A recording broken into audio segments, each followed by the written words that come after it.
Inside the secret city is a community named Scarboro. This predominantly black community looked a lot different in the 1940s, 50s, and 60s. But despite Jim Crow laws and segregation, students from this community, black students, would change the course of history in Tennessee and in the Southeast by becoming some of the first to integrate schools. Here's how their story began.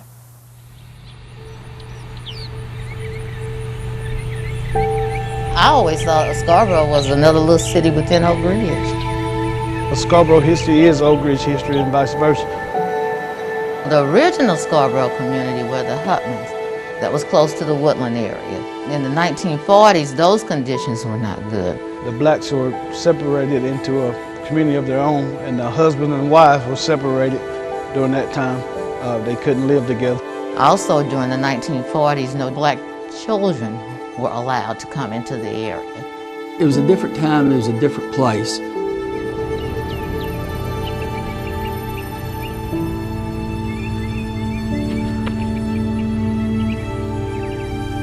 I suppose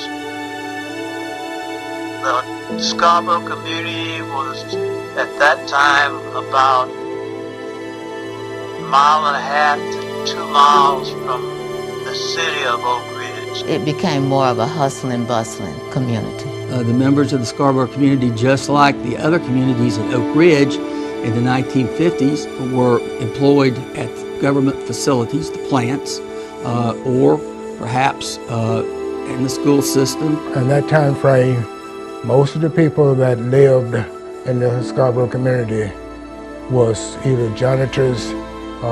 They did not have any professional jobs, although some had college degrees, but they could not have work in a scientific lab or what have you. Black parents that were recruited to the area and children were allowed to come. There was no school out here originally for blacks. They were bused to Austin High, which is in Knoxville. The federal government says, well, hey, we've got to build school for these Negroes.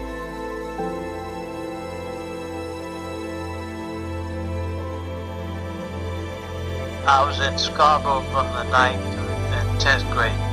Scarboro, we had some of the best teachers, like Mr. Fred Brown. He went on to Oak Ridge High School and then went on to UT and excelled. But a lot of the other teachers was likewise. They were very well equipped to teach. The teachers were outstanding, but we did not have, the school did not have the resources and the material that was needed to advance. Education is at the heart of this community. The streets in Scarboro are named after historic black colleges and universities across the U.S. This community was and still is deeply rooted in learning. Coming up, how a big decision in the 1950s changed the course of learning for generations to come. Before the Clinton 12, the Little Rock 9, or Ruby Bridges, there was the Oak Ridge 85. In September 1955, 85 black students integrated into Oak Ridge High School and Robertsville Junior High. It was a controversial idea that was envisioned at least a year before the Supreme Court ruled on Brown versus Board of Education in 1954, an idea that originated right here in Oak Ridge.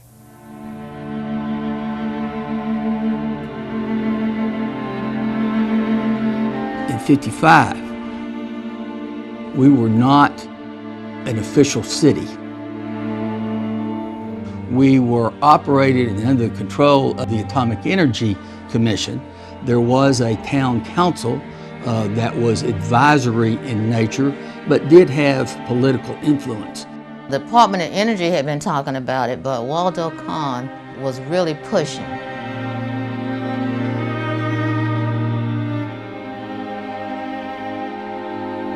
In 1953, Dwight Eisenhower, who was then president, as you know, issued an edict, or an executive order it's called, to all through the Army, that all Army bases that had schools would henceforth desegregate those schools. Perhaps we could petition Eisenhower to include the Atomic Energy Commission. So I constructed a very simple petition to the president to consider doing this.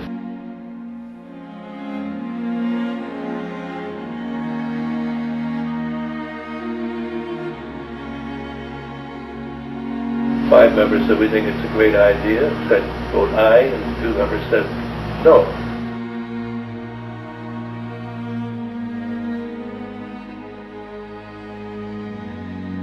So we considered it passed, and I sent it off to the president. And the next day, this hit the front page of the Oak Ridge.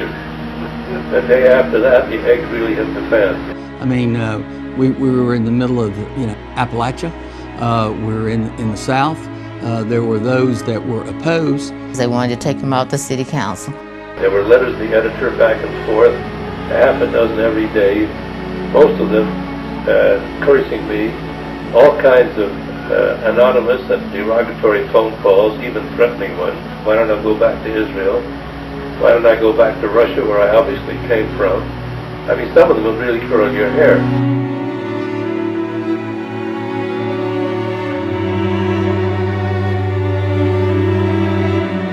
In 1954, later that year, the Supreme Court passed the famous desegregation opinion, which made the whole thing, as the lawyers like to say, moot. The Atomic Energy Commission made the call.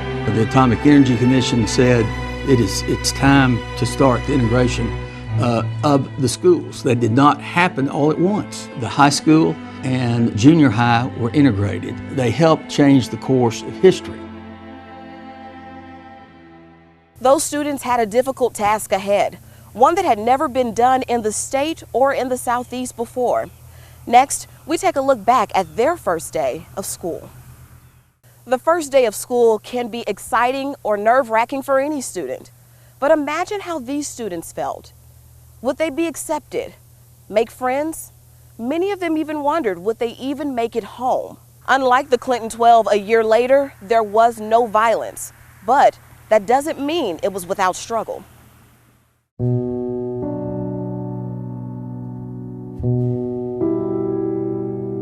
Some families felt uncomfortable. Some of them were not ready. They didn't know how they were going to be accepted.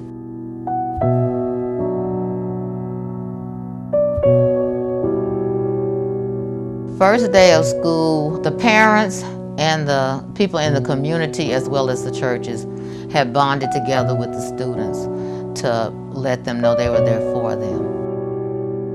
They were very brave young people. Remember, they were anywhere from 12 to 18 years of age. They were thrust into this cultural change related to the desegregation of schools, not at their own option, but because they were chosen to do it.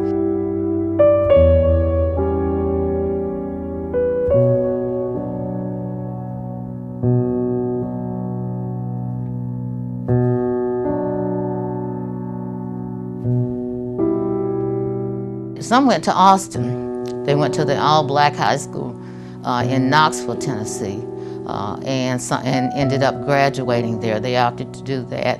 And then others just decided not to pursue high school, to get a job, a career. I think even a few even went into the military. I do not recall anyone coming down to my class and going over the do's and the don'ts. And now you've been cast into a situation where there's approximately 1,700 students that do not want you there.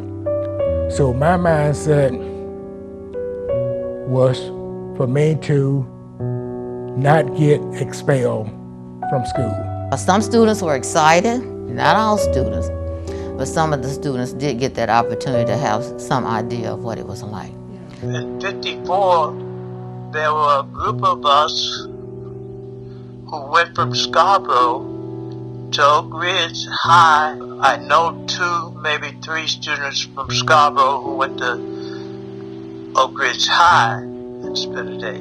I was one of those students, so we had communications with some of the students before the schools were actually integrated. When I first got to the high school, I had a little anxiety about how things would go. They showed us the school, took us around for a tour, took us to the gym. And as I was walking to the gym, there was a piece of paper on the floor that I picked up. And this paper had comments on it that some of the students had made. Those comments went from asking the students how they felt about integration, and some of them said it was all right with them that we should have an opportunity as others. And there was one comment that I remember that said, they stink. There was some intimidation, there were racial epithets on buildings. The principal at Oak Ridge High School, Dr. Tom Donegan, made it very clear the first day of school that there would be no problems. He would not tolerate fights, he would not tolerate discrimination.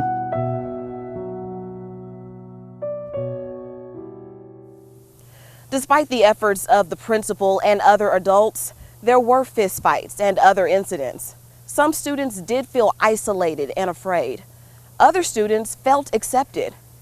Next, you'll hear from the 85, their voices, their stories. 85 students, 85 perspectives, and 85 different experiences. But one thing many students can agree on, it took courage and grit to walk this path. If I had a do-over back in '55, I would greatly prefer to have stayed my 4 years, 9th grade through the 12th grade at Scarboro School. 9th grade through the 12th grade, well, I may have had another black person in one of my classes for the whole 4 years I was there. That some of the teachers that may be teaching that class really did not want me there. I did not involve myself in any activities at school outside of my classes. I did not join any clubs, anything after school. I repeated that for 4 years. I get on bus number 18, leave this community, go to Oak Ridge High School, get off the bus, repeat. I did the best I could, like in school. I showed what was in me. They saw what was in me. The rest is history. You got to take care of the opportunities put in front of you.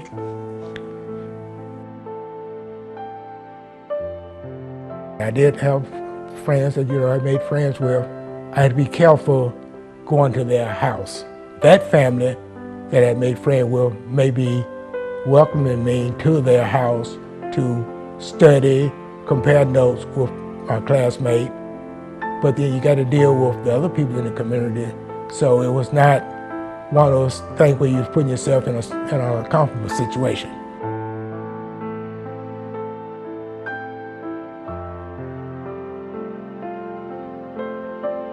They were great athletes, from what I've been told. They set some records, but during that time, records for Negroes were not accepted. It was an away game. The coach would call him in, and he'd say, "I'm sorry, guys, but you're not going to be able to go." They were exceptional students. They committed themselves to excel academically, athletically.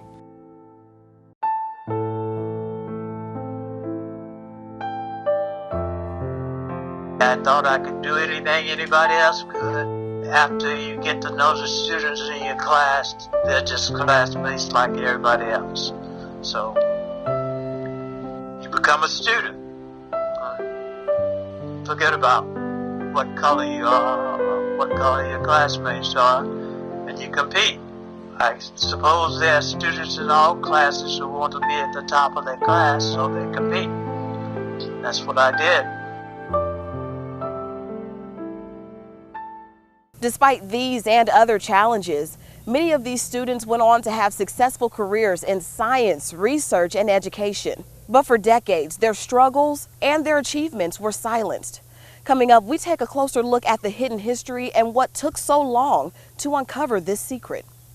Integration in Oak Ridge happened 65 years ago, but many of you may be hearing this story for the very first time. Now, Oak Ridge is known to be the secret city, but community members in Scarboro believe that this history should be well known.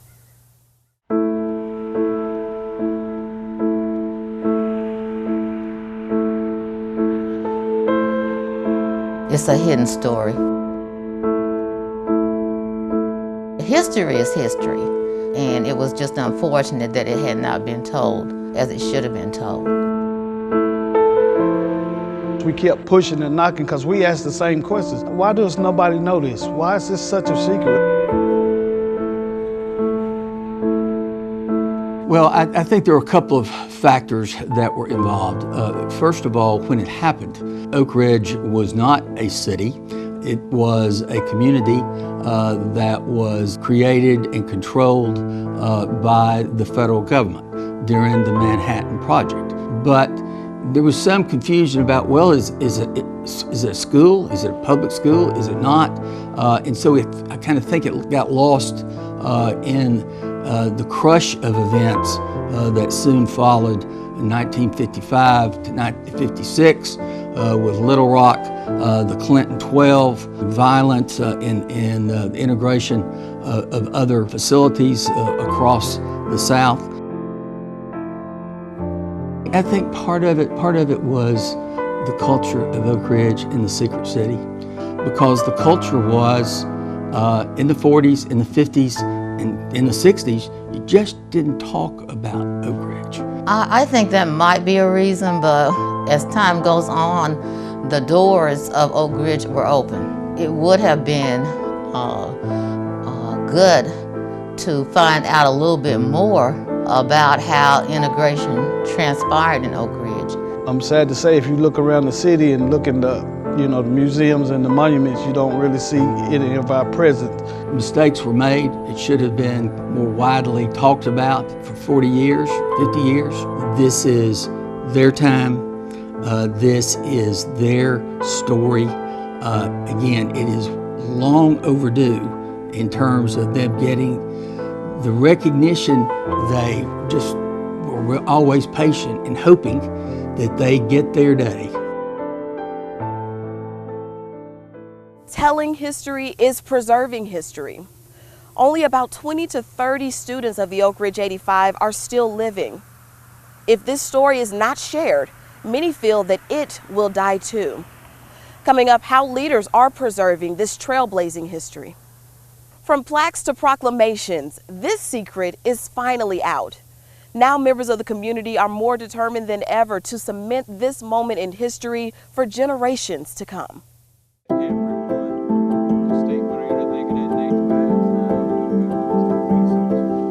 Everybody who integrated has the right for their story, right? We just want to tell our story and our part in history. This story has got to be told because most of them are in their 80s and late 70s, and a lot of them have gone on to heaven. So we was like, man, we got to do something, and it's got to be now, and we got to get this story turned. So we started trying to just do everything we could to bring light to it. I think the biggest part to begin with was setting the tone. So from the city's perspective, it was including the narrative and promoting the history of the Oak Ridge 85 as part of the ongoing story of Oak Ridge. They have embraced the 65th anniversary of desegregation. That's a step forward because the previous 50, 25, before that hadn't got anywhere, any acknowledgement. I think the city is doing a tremendous job. They've been an advocate, a great influence. I think the school system is going to get more involved with the curriculum. It's going to be included in curriculum because students are saying, well, the Clinton 12 is in the curriculum. Why isn't Oak Ridge 85? So hopefully we can encourage the state to get behind it and include it in state history. I do think it is particularly appropriate that our new pre-K school is in the Scarboro community, and we all worked very hard on that. Again, I will brag on our city. The city of Oak Ridge was the first public school system in the state to have pre-K, and we have an outstanding program, and we now have a state-of-the-art pre-K facility in the Scarboro community. That was important for me to give something back to the community that teaches the history, but also plant seeds for the future to continue to grow so that we never forget what happened here in Oak Ridge.